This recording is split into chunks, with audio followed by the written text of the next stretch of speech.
This is on. Hold on one second. Okay. So, Lanice, why don't you give me a little bit of background about yourself? Tell me what you're doing, what's your situation, all of that stuff. All right. Well, starting off, I am Lenise Rogers. I started graphic design in the fall of 2021. Before that, I was doing like uh, stuff like biology in college, but I decided to switch my major over to graphic design because I've always been like an arts person, and I was just like, someone told me that graphic design is it's something that I enjoy doing. Artist, as I say with quotations, but I've been studying graphic design since 2021. I'm currently in my fourth year of school, so I'm finishing up a bit with that. But my skill sets are mainly in brand design and children's illustration. That's what I really do want to focus on. And in my portfolio, see a lot of children's illustration. Kind of new to doing. I don't have too much experience with. But right now, I am freelancing in terms of graphic design. I haven't had like a steady flow of like clients or anything. I do have a Fiverr and Upwork, but most of my freelancing work that I do is from word of mouth, like friends who were like, "Oh, could you make this logo for me?" or "Oh, could you, help me make a few flyers or whatever the case may be for their own business." It's only until recently that I've really been able to have a little bit of like side projects in terms of graphic design. Like right now, I'm doing illustration design for doing teaching graphic design to students who are still in, high school, transitioning into college. And pretty much my skill sets are also in terms of the sport that I Hey, Lanice, your connection keeps breaking up, so let's try to turn off the video and see if that helps.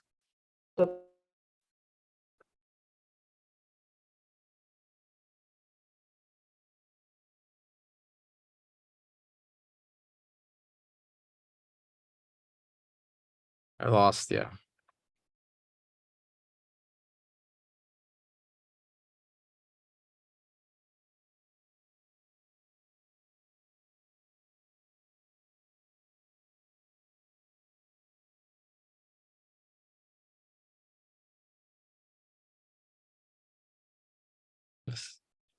So let Okay. me just make sure I got everything because it was a little shaky, Okay. internet connection. So you're in school last year, senior. Mhm. You are freelancing a little here and there through friends and stuff like that. You're currently like helping an animator illustrate some frames. You um, help teach, high schoolers design. You have some Upwork and Fiverr accounts that you work, but nothing super consistent at the moment. And then I kind of lost you at the end there. So what what um what would you like to get out of this portfolio review? What are you, thinking about in your last year of school? Um, Tell me a little bit about that. Okay. Well, the biggest thing for me is I want to be able to establish a consistent personal brand identity for me, for people to come onto my website, or like if I give them a business card or whenever they see my brand, I want them to be able to know, oh yeah, that's Lanice because of this association with how she designs certain things, or certain colors that she uses. I want it to feel like everything that I have on my website is consistent with who I am, because the way that my website is set up, I don't feel like it's really cohesive. It does seem like just like a bunch of pictures and stuff from my portfolio, but I don't know. I feel like there's more work to be done in terms of, making everything seem like they match up, because from looking at your portfolio website before, like you had this color scheme going on, you had consistency in terms of your brand colors and what you did in terms of the projects and how they matched up with each other. But yeah, just establishing my own, like being consistent with it, and also being able to allow my portfolio to get me a bit more traffic as well, with designing. Gotcha. Okay. Okay. So we could look at your, yeah, let me just pull up your portfolio. I'll just pull it up, take a look. So I kind of clicked through before. And a few things, right? So you're talking about this idea of building like a consistent voice, because I don't like this. I don't want to say brand, right? Because then that makes it sound like too button up, right? Like you need to have a color scheme, you need to have this, and like, and I don't like to think of it like that. But in a way, like, yes, it is a voice, it is a brand, right? Like people, I'll explain kind of in this way, like my friends, right? The people who follow me on TikTok, maybe not even so much the people who follow me on TikTok, but my friends, people who've known me the most, know me as like, they joke around like the design guy, John.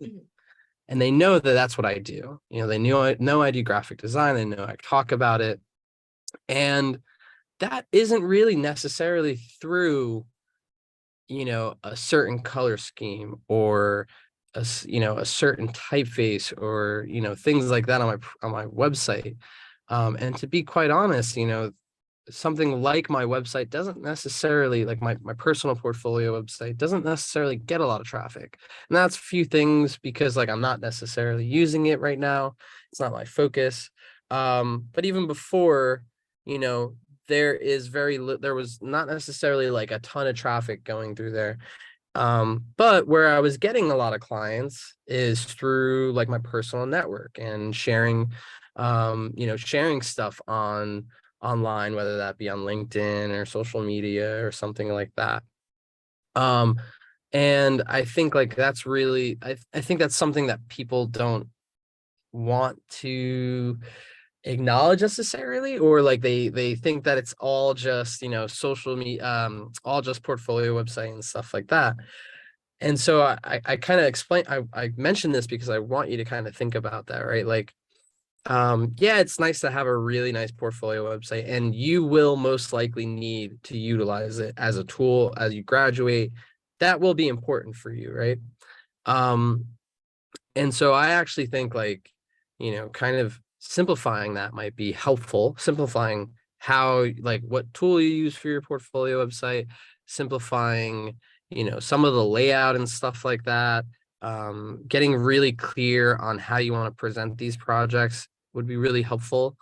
But at the end of the day, going back to this idea of like creating a brand, creating a voice, that kind of comes down to actions outside of your portfolio website, at least in my belief,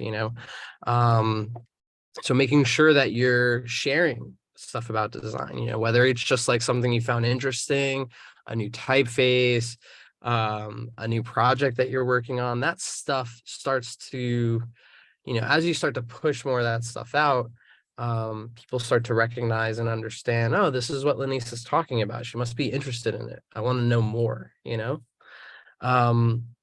Let's really quickly talk about the website because I want to make sure I get to that. So I think it is a little fragmented. I think the navigation and stuff, like how, like you have your home profile, there's no mention of like work up here, selected work. Then you get down to, I almost thought these were navigation items for a second. These aren't necessarily, so I don't know how long have you followed me on TikTok or something like that, but I'm a big advocate of putting your projects into like a case study format, right? You need to explain, you need to articulate thought. And, this collection of works are redesigned, suggested by clients I've worked with, such as, these aren't these aren't giving me enough information, right? These are just like really brief descriptions. And in addition to that, if you're looking at this on my screen right now, right, like it's really hard to get all of this in like view at once because there's like this weird overhang of the navigation. The image is really tall. Some of this stuff would really like a benefit from some negative space so that I could see the image all at once, you know? And so that's something to think about. How does the best way to present images like this? Additionally, like, you know, you have, you know, other images part of this, like, say, project that I wouldn't really know to click on. Like, I would click on this, and then sure, maybe I'd click on the arrows, but because they're in this like carousel format, that doesn't, it's not giving you like people just want to scroll essentially, right? So it's not giving you the best, it's not setting you up for people to see the whole project. They might just like not even realize there are arrows here that they can click on it, whatever it may be. And so that's something to also think about. I think also, you know, right now I'm not a huge fan of, you know, like there's like some projects here with a couple images, there's some with only one image. And so what I think would also be really helpful is taking a survey of all of your projects and asking yourself, what are the 3 best projects that I have that have a good amount of images that I feel really comfortable talking about and explaining and kind of articulating my process, and working with those 3 before you start adding any other projects onto here. Okay. I'm gonna stop sharing really quickly. So what is your, you know, you're in your last year of school. What's your idea? Where are you thinking about, you know, what are your thoughts, right? You're gonna graduate. What's next for you?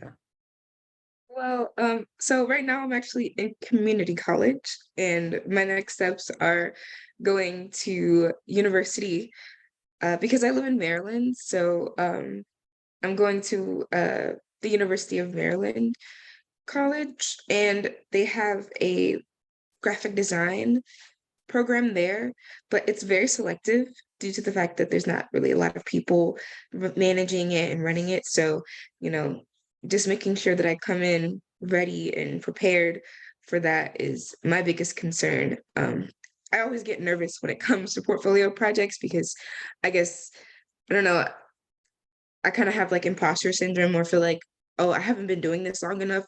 So my work is not going to be as good as everyone else's work and I might be looked over.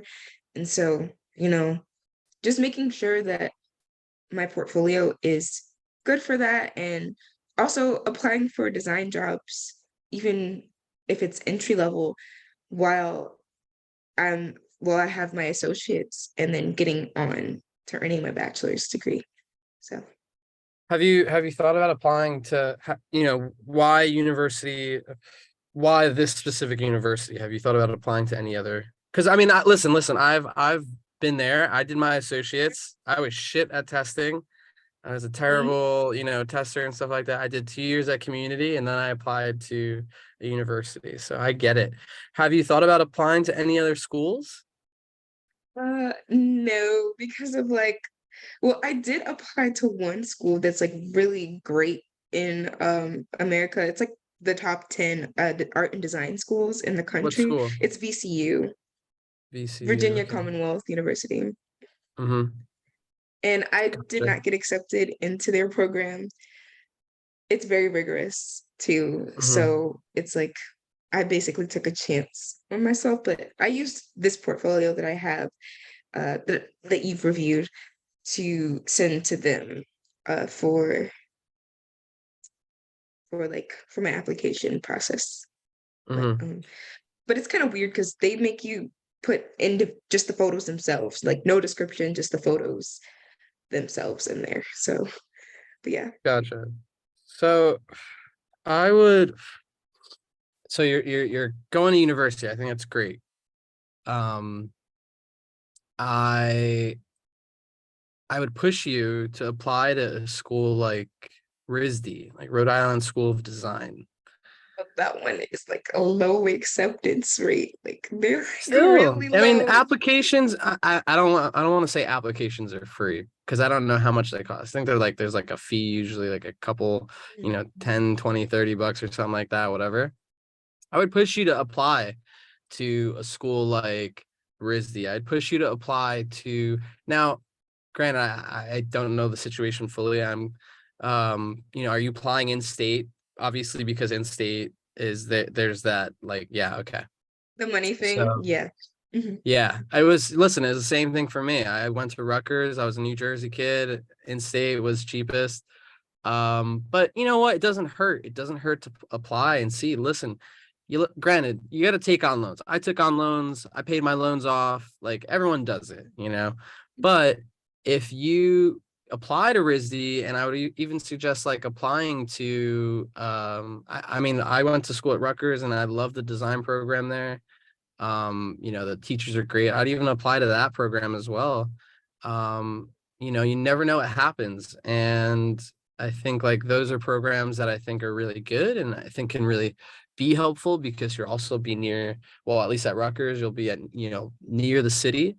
And so you get a lot of time, learning about design studios that are there and what's going on in that world because it is very much like a big place for graphic design. But I would push you to kind of to apply to those and see what happens. And the worst thing is you say no because hey, listen, like it does come down to money. At the same time, you never know if they'll actually maybe offer some kind of scholarship or something, or you can apply for. So don't just write them off. And listen, if they do say yes and you're like, I don't know if I could really afford it, you say no, then no big deal. But it's good to kind of just have a couple of options.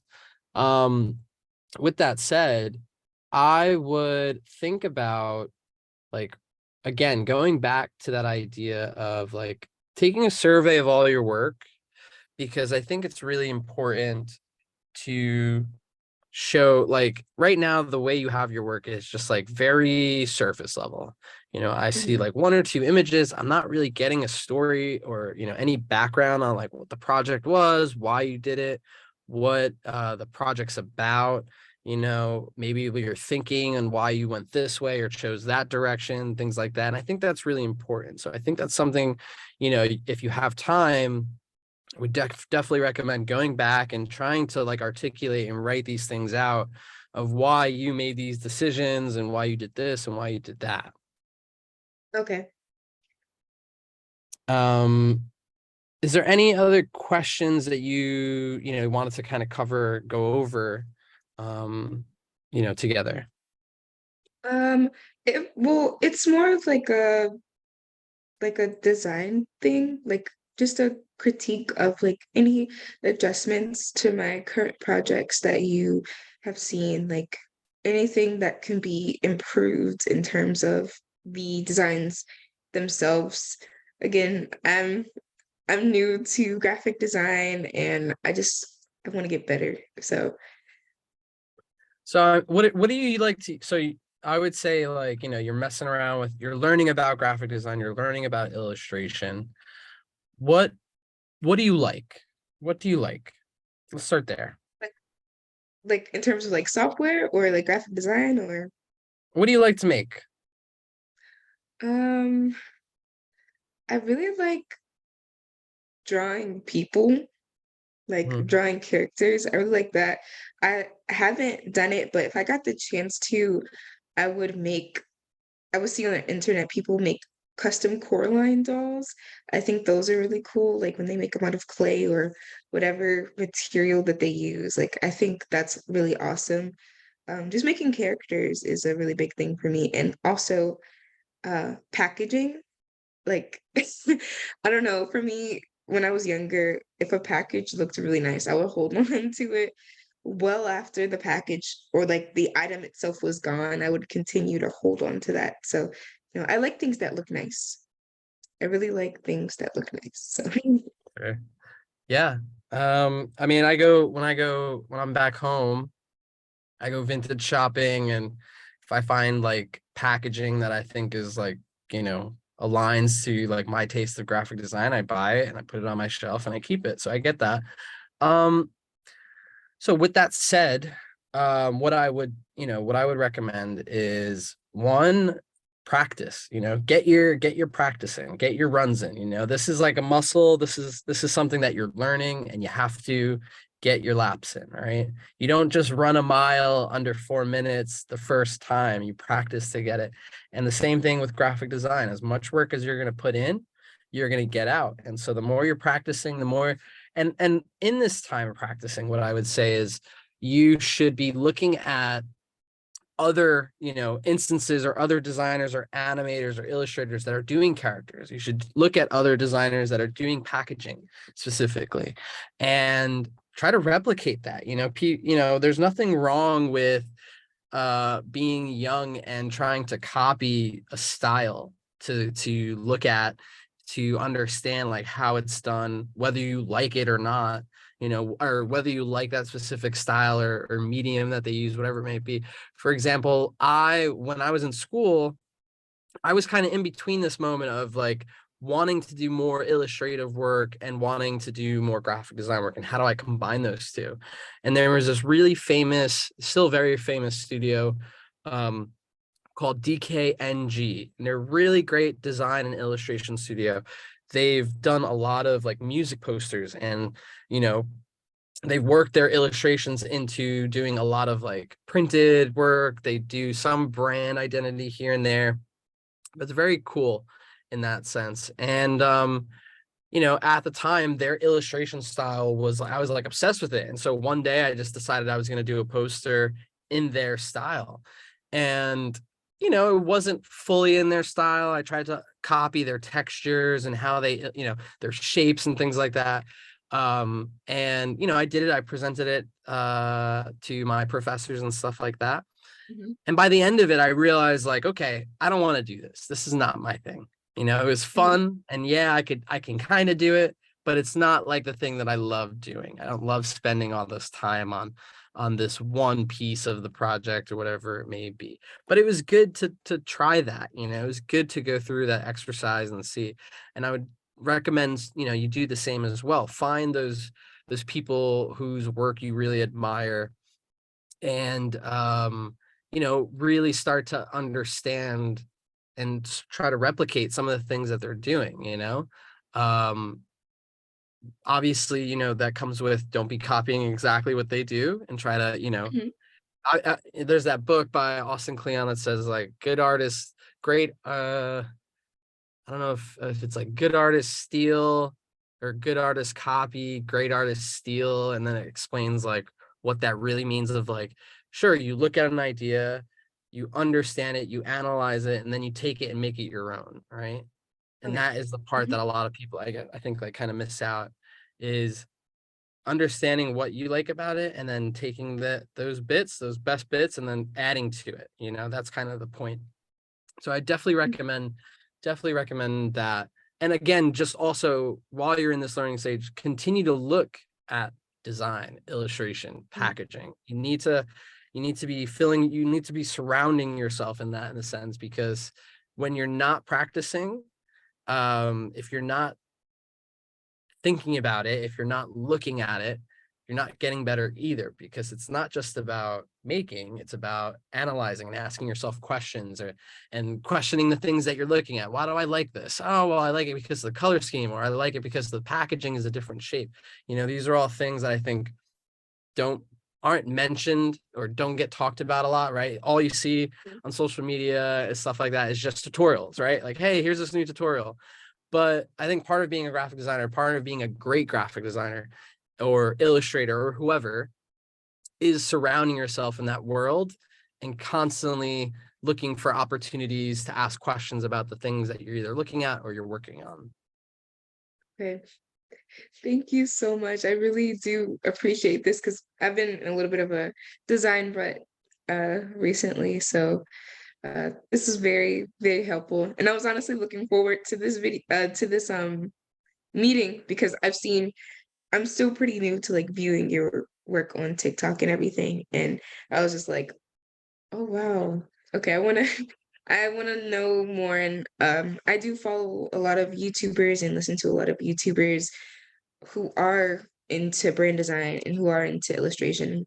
Just, you know, studying it a little bit Good. more, but But I need to stop also, watching it. yeah, don't just, you know, don't just surround yourself with the YouTube, TikTok, you know, listen, like I get it.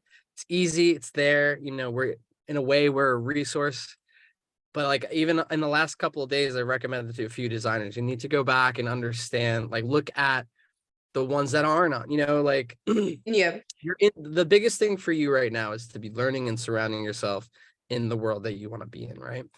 And you're not going to find amazing design studios on TikTok. You kind of will, you know, and Walsh is a great one. Jessica Walsh, her studio is on TikTok, and that, you know, that she's a younger design studio in the sense that, you know, she understands that being on TikTok will be helpful for her. So I would definitely look at and Walsh as one, look at their work. But then also, you know, you have studios like amazing studios like Pentagram. Pentagram is Michael Beirut, Paula Scher, and a few other partners that make amazing work, you know, but you won't see them on TikTok. There's a Netflix documentary called Helvetica with Michael Beirut, you know, and you should absolutely watch that and understand that. And, you know, again, like social media is a great resource. I'm guilty of being a resource, right? Like I'm there talking about design. You don't really see my design work, right? Because I don't think like that is going to really be beneficial for people. Yeah. This to me is, I think that this conversation is more helpful for you. At least I like to Mhm. believe so. And so I want to push you to, you know, not always use the social media, the YouTube as your thing where you learn the most. You know, you gotta go and dig a little bit deeper. Gotta go find those references. You gotta go find those design studios that you love and really analyze them and understand why you like what they're doing and why they do that. Okay. Thank you so much. I really do appreciate you for taking the time out to speak with me. No problem, Anise. And after this, you'll get an email, just a couple of questions if you don't mind filling them out. That'll help me know where to send this recording and the notes. Okay. And if you have any questions, you have my email. And like I said, don't write off those other design programs. Send in some applications, see what Okay. they say, and you know, push a little bit further than you know, than you have the bar set, okay? Okay. Thank you so much. No problem, Enjoy the Anise. rest of your day too. Oh, Thank thank you. you. Have a great night, okay? Nice to meet you. Nice to meet you too. Bye bye. Bye.